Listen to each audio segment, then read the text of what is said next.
Hey, it's Michael V here with Hypertherm Plasma Cutting Systems. Again, we're out at California Customs Off-Road and Metalworks in Hesperia, California with my buddy Mike Murphy, and we're showing you some of the different automotive functions that the PowerMax 45 plasma cutting machine will do. So in this case, this is a 96 Ford Ranger pickup truck, and we need to remove this body mount. It needs to go on to another one of Mike's customers' trucks, and the object here is to remove these rivet heads. It's a very common situation in automotive repair.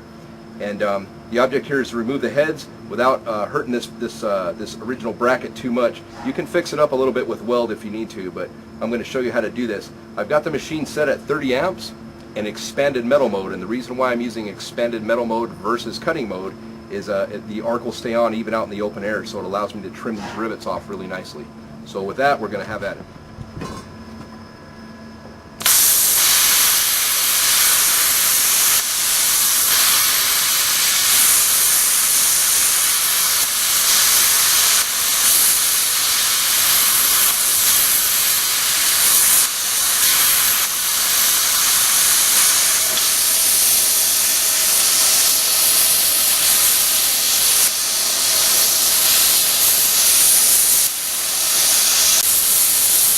Okay, so I went ahead and shaved off the rivet heads.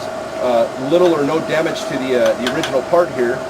We've gone ahead and it's started breaking loose, so I'm just going to go ahead and pop it off just like so. And here's what we have left over.